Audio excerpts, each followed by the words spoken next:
Bienvenidos a Florencia Desentierra, el podcast donde los secretos más turbios salen a la superficie. Soy Florencia, perito forense y especialista en abrir cuerpos, y ahora también casos.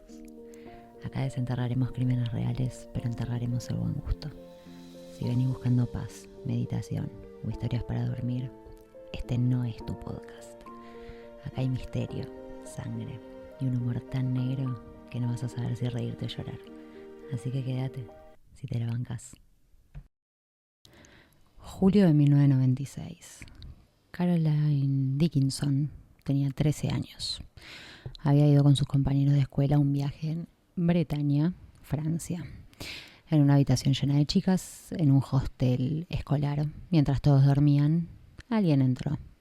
Y a la mañana siguiente, Caroline estaba muerta. Y acá viene lo que más van a escuchar a lo largo de este episodio. Nadie vio nada, nadie escuchó nada, nadie entendió nada. Hermoso combo para que la justicia hiciera lo que mejor le sale. Tardar, dudar, meter la pata bien hasta el fondo. Porque si hay algo que indigna de esta historia, no es solo el crimen, que es horrible, sino la seguidilla de errores, de negligencias y de torpezas que hicieron que la familia de la nena tuviera que pelear años para que alguien, en algún momento, se ocupara como corresponde. Este episodio no es solo un viaje a un crimen atroz. Es un máster en incompetencia policial, burocracia europea del siglo XX y la historia de cómo una familia inglesa terminó haciendo el laburo que la justicia no quiso o no supo hacer. Caroline Dickinson estaba en un viaje escolar organizado por su escuela de Launceston, Cornwall. Ponele. Era 1996, tenía 13 años y era una de las más chicas del grupo. Venían haciendo actividades turísticas por Bretaña, nada raro, museos, caminatas, el típico. Los profesores tienen los huevos llenos y los pendejos están rompiendo las pelotas sin parar. El grupo se hospedó en un lugar llamado, no lo puedo pronunciar, un hostel juvenil bastante básico, dividido en dormitorios compartidos. Chicas por un lado, chicos por el otro. Camas cuchetas, puertas que no siempre cerraban bien y ninguna medida de seguridad seria. Uno de esos lugares que te hacen pensar, sí, claramente los 90 eran otro siglo. Caroline compartía habitación con otras 4 compañeras. Durante la tarde-noche del 17 de julio, las chicas bajaron a cenar, se rieron, charlaron, hicieron todo lo normal que hacen nenas de 13 años. Nadie notó nada raro. Nadie mencionó que faltara alguien. Nadie vio a ningún extraño dando vueltas. Después subieron a dormir, puerta sin llave, ventana entreabierta porque hacía calor, porque era verano, tiqui tiqui. Y si a esto le sumas que no había cámaras, no había personal nocturno circulando y que el edificio parecía confiar más en la buena voluntad humana que hacerse cargo de algo, bueno, ahí tenés el escenario perfecto para que algo saliera terriblemente mal. Durante la madrugada del 18 de julio de 1996, en algún momento entre las 3 y las 6 de la mañana, alguien entró al dormitorio donde dormían Caroline y sus compañeras. No forzó la puerta, no hizo ruido, no despertó a nadie. Entró, abusó de Caroline y la mató. Las chicas de la habitación declararon que no escucharon nada, nada de nada, ni un grito, ni una cama moviéndose, ni pasos. Lo cual, de entrada, generó un gran interrogante. El tipo fue tan silencioso. Estaban profundamente dormidas. El ataque fue tan rápido que no llegó a hacer ningún tipo de ruido.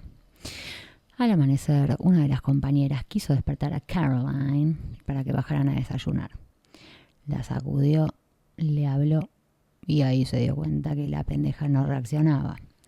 Primero pensaron que estaba enferma. O sea, yo entiendo que tenían 13 años, pero dormida, enferma y muerta, se nota la diferencia. Se nota la diferencia, chicos. Bueno, después pensaron que estaba inconsciente y mucho después alguien entendió que estaba muerta. Me cago en la vida. Y ahí empezó la novela de errores policiales. Porque si esperabas que aseguraran la escena, que preservaran las pruebas o que llamaran especialistas, bueno, adivinen. Caroline estaba en su cama de costado, como si estuviera durmiendo.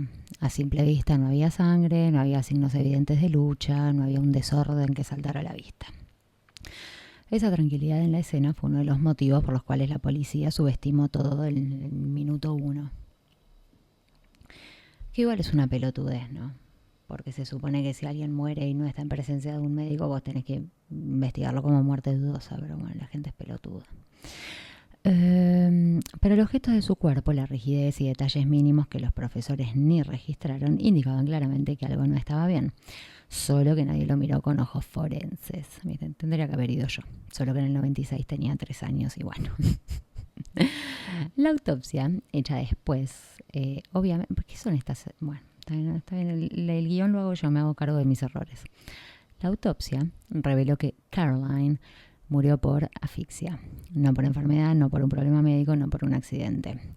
Por presión ejercida sobre su boca y nariz, probablemente con la mano del agresor. Y sí. Esto tiene 2 implicancias importantes. 1. No necesariamente hay ruido. La asfixia manual puede ser rápida y silenciosa. Si la pendeja estaba despierta o si se despertó en el medio del ataque, qué sé yo, y el chabón ya le había puesto la mano en la boca, olvídate. Y lo otro es que el atacante estuvo muy cerca durante varios segundos, cara a cara, con lo cual era una contextura de persona, digamos, que necesitaba tener cierta fuerza como para ejercer ese control sobre la pibita. El informe forense determinó que había signos de abuso sexual. Había fluidos que, si hubieran sido recogidos correctamente, podrían haber resuelto el caso ese mismo día o en pocas semanas, pero la policía parecía más preparada para ordenar el tránsito. Y acá entra la parte más indignante. La ropa interior de la nena no se preservó correctamente. Las sábanas no se embolsaron individualmente. Algunas prendas se contaminaron porque las manipularon sin guantes. No aislaron el cuarto. Siguió entrando gente, profesores, policías, personal del hostel, un descontrol. Y aunque después se recuperó material genético, años más tarde, este desastre inicial complicó todo. Para entender cómo nadie había escuchado nada, se analizaron 2 factores. El primero, el cansancio extremo del viaje. Habían tenido un día entero de actividades, entonces las pendejas, bueno, sí, está bien, qué sé yo, son chiquitas. Yo calculo que esa edad dormía bien. Después empezaron mis problemas de insomnio. Y lo segundo era el método del agresor. O sea, era un tipo que se movió con precisión, daba a entender que con experiencia quizás que no era su primera vez. Bueno.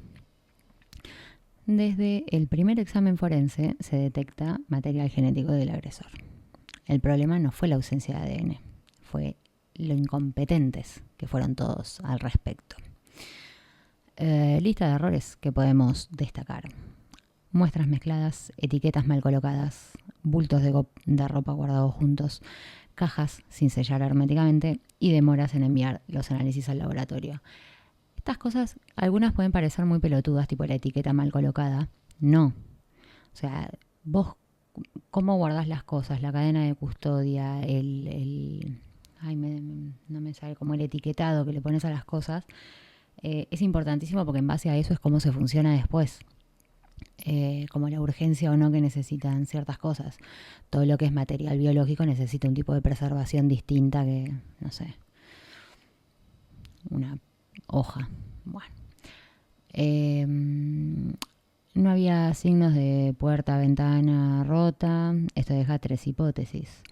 La puerta estaba sin llave, que era lo más probable. Que el tipo conocía el lugar y sabía que no hacía falta forzar nada. O que fue probando puerta por puerta hasta que encontró una que estaba abierta. En días anteriores, huéspedes del hostel habían comentado que había un tipo merodeando cerca del edificio, que había un hombre que miraba habitaciones y hacía preguntas raras. Y ustedes se preguntarán, ¿la policía tomó esos datos? ¿Les pidió la descripción? ¿Emitió una alerta? ¿Habló con gente del pueblo ese? Obvio que no. Los anotaron en un papel y siguieron con su vida. Para dimensionar el nivel de desastre, no acordonaron el cuarto, no aislaron a los testigos.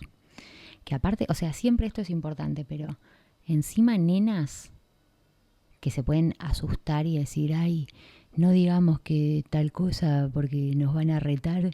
¿Cómo las vas a tener todas juntas? Bueno, no tomaron huellas de puertas ni ventanas, no hicieron un registro inmediato del hotel para buscar al agresor, no entrevistaron a fondo al personal de limpieza, no relevaron huellas de pisadas, no hicieron un control en la zona para detener a sospechosos cercanos. La policía llegó al hostel y en vez de pensar, hay una nena muerta, aseguremos la escena, pensaron, improvisemos, seguro que no sale bien. Cuando los oficiales entraron al cuarto, las chicas ya habían estado tocando cosas, los profesores también, el personal del hostel también, y los policías, para rematar esta situación hermosa, entraron sin guantes. No acordonaron la habitación, así que media humanidad pasó por ahí. Además de la ventana, que podría haber sido ruta de entrada o salida, no se tomó ninguna huella. De la puerta, tampoco. Las camas fueron manoseadas por todos, la ropa fue mal embolsada. Los médicos que la vieron en el hostel dijeron que parecía haber muerto de una causa natural. Bueno, la verdad, a mí me gusta bardear mucho a la policía, pero en este caso hay que bardear a estos tipos también. Porque aparte, está bien, se había muerto entre las 3 y las 6 de la mañana. Asumiendo que fue más cercano de las 6 y que entonces los signos cadavéricos iban a ser como mucho más recientes, alguna marquita en el cuello tenés. Alguna marquita en el cuello tenés. Bueno. La razón, no había sangre, no había signos de violencia a simple vista y como no saben qué estaban mirando, asumieron lo peor que puedes asumir, que no había crimen. Ese error retrasó toda la investigación. Las declaraciones de las compañeritas de Caroline, que eran los únicos testigos básicamente, se tomaron tarde, de manera desorganizada, les hicieron preguntas vagas. No hubo protocolo para menores, lo cual es importantísimo, porque en el caso de que hubieran dicho algo que sirviera de algo, eso te piden la nulidad. Por eso es importante hacer las cosas bien, porque después todos nos quejamos cuando la gente mala sale libre. Pero si trabajan para el orto, ¿qué pretenden? Bueno. Y no se grabaron la primera ronda de interrogatorios. Además, varios detalles importantes que las chicas mencionaron recién meses después fue que habían habido ruidos aislados, gente caminando por el pasillo, puertas que chirriaban y movimientos que no registraron como sospechosos porque nadie les pidió que prestaran atención en el momento que recién había pasado. Bueno. El operativo policial fue tan limitado que por momentos el funcionamiento era tipo, hola, ¿viste algo? No. Bueno, seguí, por favor, siga con su vida. No hicieron una búsqueda perimetral, no hicieron controles de ruta, no hicieron relevamiento de paradores, no hicieron análisis de los huéspedes anteriores, no hicieron una comparación a ver si había casos similares. Recién, cuando el caso salió en la prensa internacional, empezaron a tomarse más en serio lo que estaba pasando. Años después, cuando finalmente empezaron a analizar el poco ADN rescatable, Francia terminó acusando a un tipo que era inocente. El chabón tenía una coartada sólida, su muestra de ADN no coincidía con la que habían tomado del cuerpo de la nena, pero igual lo procesaron. Lo hicieron viajar a Francia, lo humillaron públicamente y recién ahí se dieron cuenta de que habían metido la pata tan profundo que ya era imposible no admitirlo. Ese papelón internacional es lo que finalmente obligó a la justicia francesa a mirar el caso como debería haberse mirado el primer día. Después del desastre en el hostel, recién cuando Caroline llegó al Instituto Médico Legal, empezó el trabajo serio. El examen forense fue claro desde el principio. Caroline murió por asfixia mecánica. Alguien le tapó la boca y la nariz ejerciendo presión sostenida. Esto descarta cualquier teoría de enfermedad, ataque de asma, colapso repentino y toda la pelotudez que barajaron al principio. La data de la muerte coincidía con la franja entre las 3 y las 6 a.m., lo que encaja con que el dormitorio estaba totalmente oscuro, que las otras pibas estaban durmiendo profundamente, capaz Caroline también, y que había muy poca gente o nadie circulando por los pasillos del hotel. Había marcas compatibles con abuso sexual y presencia de fluido seminal, y aunque la escena estaba contaminada hasta las tetas, algo de ADN pudo recuperarse. Acá aparece la parte frustrante. La evidencia existía desde el primer día, pero Francia la subestimó, la manipuló mal y la procesó tarde. Los forenses lograron rescatar semen en la ropa interior, anterior, ay, estoy gaga, fluidos en las sábanas y material genético bajo las uñas. El problema es que, como ya lo hablamos antes, todas estas muestras o se tomaron mal, o se guardaron mal, o se trasladaron mal, o lo que sea, con lo cual fue una fiesta de contaminación cruzada. Aún así, en laboratorios más avanzados, años después, se pudo obtener un perfil de ADN masculino claro e inequívoco. Ese ADN fue el que terminó resolviendo el caso. Pero para eso todavía nos faltan varios capítulos de papelones. La forma del ataque y los detalles forenses dejaron un patrón. Entrada silenciosa, lo que nos daba a pensar que era alguien con experiencia. La elección de una víctima menor dormida. Es un depredador oportunista, el hombre este en cuestión. Utilizó la asfixia manual, que le da como una cosa de control de contacto prolongado y es como un método íntimo para matar. Se produjo el ataque sin desorden, lo cual lo hace un agresor rápido y eficiente. Y sale sin ser detectado, lo que nos dice que el tipo conocía el entorno o, bueno, era un tipo con mucha confianza. Este perfil apuntaba a alguien con antecedentes de delitos sexuales, probablemente habituado a atacar en lugares vulnerables o improvisados. Años después, adivinen qué se comprobó. Que sí, era exactamente ese tipo de persona. Mientras la policía francesa se debatía entre la negación y la incompetencia, el padre de Caroline, John Dickinson, empezó a presionar para que se hiciera un reanálisis de la escena, que se hicieran estudios de ADN en laboratorios más avanzados, que se hiciera una revisión del primer informe policial y que hubiera colaboración internacional. Gracias a la presión de este tipo y el escándalo mediático que se armó en el Reino Unido, es que Francia finalmente envía las muestras a laboratorios con mejores técnicas. Y ahí es cuando aparece lo más increíble. El ADN daba un match perfecto. Había estado ahí desde el primer día. Solamente tenían que tratar, pero ya estaba ahí. Bueno. A finales de los 90 y principios de los 2000, Francia empezó a construir una base nacional de ADN. Cuando finalmente subieron la muestra del caso Dickinson, coincidió con un tipo que estaba preso por un ataque sexual. Oh, mi Dios, qué sorpresa. Jamás lo hubiera imaginado. Jamás. Un tipo que había cometido delitos similares. Entrar a habitaciones, atacar mientras las víctimas dormían, moverse sin hacer ruido e irse sin dejar un quilombo atrás. O sea, el perfil que cualquier investigador mínimamente competente hubiera considerado desde el minuto cero. Pero no. Tuvieron que pasar años, acusar a un inocente, quedar en ridículo internacionalmente para que al fin se dignaran a comparar la evidencia con la base correcta. Después de años de, entre mil comillas, investigación, falta de avances y una familia inglesa presionando a Francia, la justicia francesa hizo lo peor que se puede hacer en un caso sin resolver. Agarró al tipo equivocado solo para mostrar que estaban haciendo algo. Y lo peor, lo hicieron con una seguridad los tipos. Siempre me cayeron mal los franceses. Los franceses y los brasileros y los chilenos. No tendría que estar diciendo esto. Bueno, para finales, para finales de los 90, el caso ya era un escándalo mediático. La prensa británica hablaba de negligencia, la policía francesa quedaba como inoperante y la familia Dickinson seguía reclamando justicia. La solución: no mejorar la investigación, no revisar los errores, no procesar la evidencia correctamente. La solución fue agarrar al primer tipo que se pareciera un poquito a un boceto pedorro que había estado dando vueltas en Francia por esa época.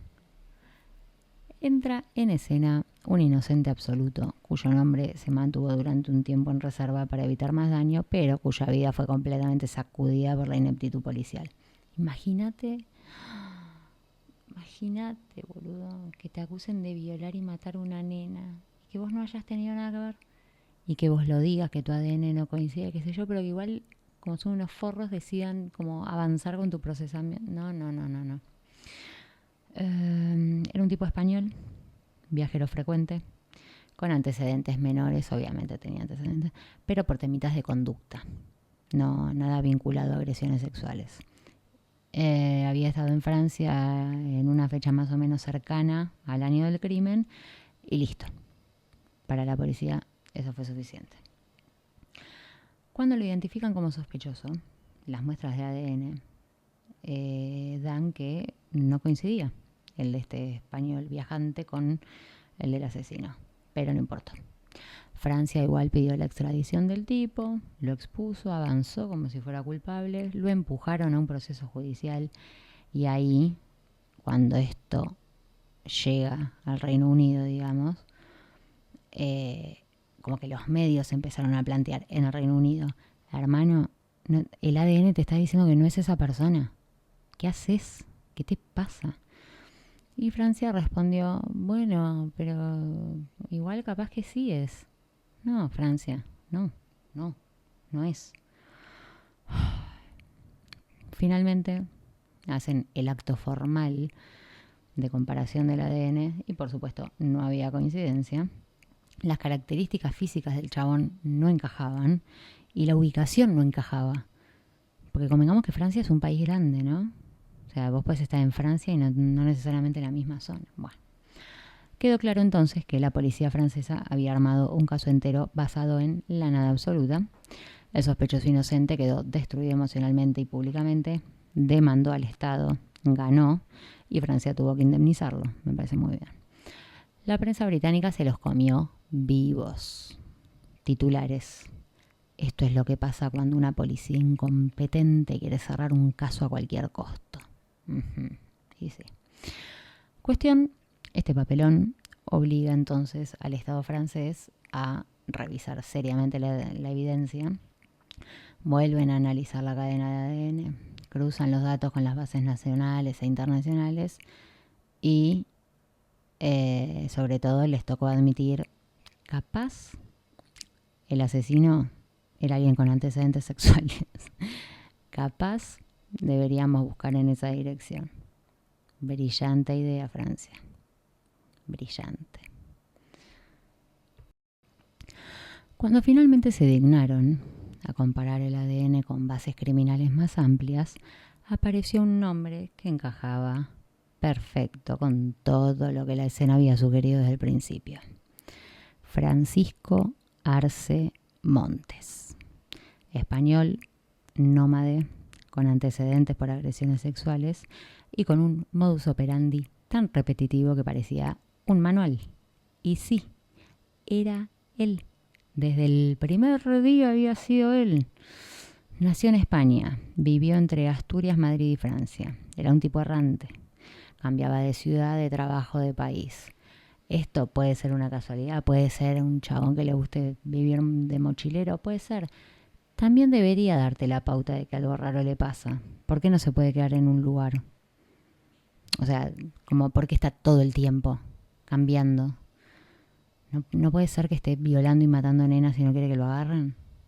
Bueno, o sea, sí, obvio, no vamos a pensar eso de entrada, pero es raro. Bueno, tenía antecedentes por conducta sexual impropia, acoso y ataques a mujeres mientras dormían. Bárbaro. Solía meterse en lugares donde había chicas jóvenes alojadas. Hostels, residencias, dormitorios compartidos. Bueno, cuando los investigadores reconstruyeron sus ataques, encontraron un patrón clarísimo, por supuesto.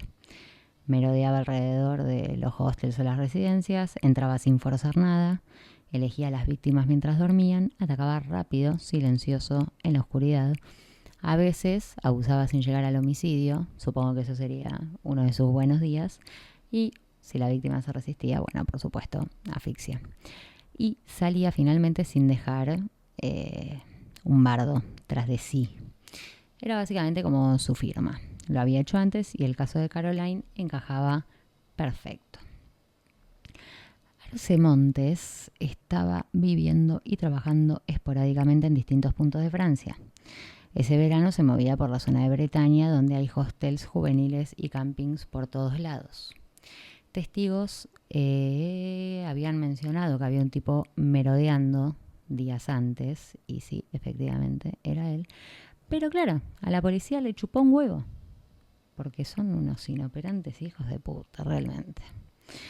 Cuando el ADN entró finalmente en la base francesa, coincidió al instante con una muestra tomada tras un arresto por agresión sexual en España y otra muestra asociada a un expediente previo en Francia. 2 coincidencias, 2. Pero ellos habían procesado a un chabón inocente que el ADN no le coincidía. 2 coincidencias tiene este. Arce Montes fue detenido en 2001 en Miami. Intentó zafar alegando problemas mentales, identidad equivocada, que él no había estado en Francia en ese momento, que él no entendía el proceso. Nada funcionó, el ADN era irrefutable y finalmente fue extraditado a Francia. Cuando lo interrogaron, hizo lo que hacen todos estos depredadores, hijos de una gran puta, porque al final son todos unos cagones de mierda. ¿Qué hizo? Confesó a medias, se contradijo, mintió sobre detalles obvios, admitió haber estado en el hostel, pero obviamente no admitió haberla matado, y finalmente dijo que estaba borracho. Cada una de sus supuestas lagunas coincidía con su modus operandi en ataques anteriores. Y además de esto, el ADN estaba en las sábanas, en la ropa de la nena, en la ropa interior de la nena. O sea, es insalvable, flaco. Cerrá el orto. En 2004, después de un juicio muy seguido por la prensa británica, francesa y española, Arce Montes es condenado a 30 años de prisión por la violación y el asesinato de Caroline Dickinson. 30 años, honestamente, parece un poquito poco. Cuando Arce Montes llega a juicio en 2004, Francia ya estaba en deuda con medio planeta, ¿no? Con la familia Dickinson por la negligencia inicial, con el Reino Unido por acusar a un inocente y con ellos mismos porque el caso se había convertido en un símbolo de cómo arruinar una investigación desde el minuto 1. Así que este juicio no era un juicio más, era un juicio observado por todo el mundo. Desde el primer día del interrogatorio, Arce Montes confesó lo suficiente como para justificar su presencia en el hostel, pero no lo suficiente como para incriminarse. Sus líneas más repetidas. Estaba borracho. Entré al hostel, pero no recuerdo por qué. No maté a nadie. No recuerdo lo que pasó. Si mi ADN está ahí, debe haber alguna explicación. Sí, papi. Explicación hay, el tema es que a vos no te gusta. El padre de Caroline fue una figura central durante el juicio y su testimonio fue devastador porque fue una enumeración de los errores policiales, las demoras, el falso sospechoso, la lucha constante por acceder a la información de la causa y la sensación de que a los franceses les chupaba bien un huevo, todo. Lo más fuerte que dijo fue: mi familia hizo durante años el trabajo que la policía francesa no quiso hacer. Y eso es lo que todos los diarios británicos usaron como para titular, ¿no? En ese momento. Durante el juicio, la fiscalía puso especial esfuerzo en mostrar profesionalismo, contundencia, solidez científica y capacidad técnica. Porque, bueno, esta vez fueron por todo.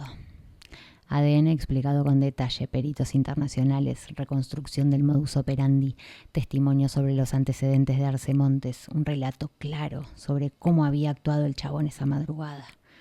Eran otro país, otros investigadores, una raza nueva de investigadores. Bueno, momentos claves del juicio. El ADN, obviamente, la prueba irrefutable. Los peritos fueron categóricos. El perfil genético encontrado en las prendas de Caroline coincidía exactamente con Arce Montes. Listo, se terminó. B. Modus operandi.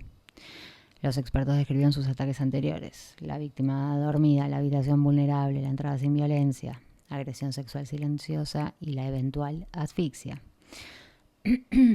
las contradicciones del acusado. Cada vez que intentaba explicar algo se enterraba más. Pasó de no me acuerdo a estaba borracho a entré pero no ataqué en cuestión de minutos. Y por suerte el jurado no cayó en sus redes. Después de un juicio seguido por millones y con la familia viéndolo todo desde la primera fila, Francisco Arce Montes fue condenado a 30 años de prisión. La sentencia incluía reconocimiento del abuso sexual, homicidio voluntario, agravantes por vulnerabilidad de la víctima, antecedentes del acusado y valoración del daño causado a la familia. Y con todo esto, 30 años me resulta como menos que hace 2 minutos. Déjame hinchar las bolas. Si vas a contemplar todo eso, 50, mínimo. En Reino Unido hubo alivio. En Francia, incomodidad. En España, vergüenza.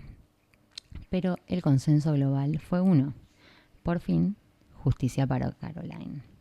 Eso sí, nadie olvidó el desastre que Francia había hecho en los primeros 5 años. De hecho, este caso, hasta hoy, se usa en capacitaciones policiales como ejemplo de cómo la negligencia puede costar años en el proceso judicial, por qué la evidencia forense es crítica y cómo no acomodar una investigación para que encaje con el chabón que vos querés que sea. Acá no importa lo que vos quieras, lo que sea más fácil, lo que te dé menos laburo. Importa la verdad, ¿viste? Después de este caso, Francia se vio obligada a mejorar el protocolo de manejo de escena del crimen y sí, implementar formación específica en delitos sexuales, centralizar las bases de ADN y sí, establecer cooperación más seria con laboratorios de otros países. Esto igual, o sea, este punto específico, acá ponele no existe. Acá ni siquiera tenemos base de ADN, pero bueno. Solamente tenemos de huellas dactilares por el RENAPER, pero hasta ahí llegamos. Revisar cómo se toman las declaraciones a menores en casos traumáticos. El caso de Caroline se estudia en criminología, entrenamientos policiales, programas de criminalística y en manuales de procedimiento como ejemplo de esto es todo lo que no tenés que hacer si querés resolver un caso.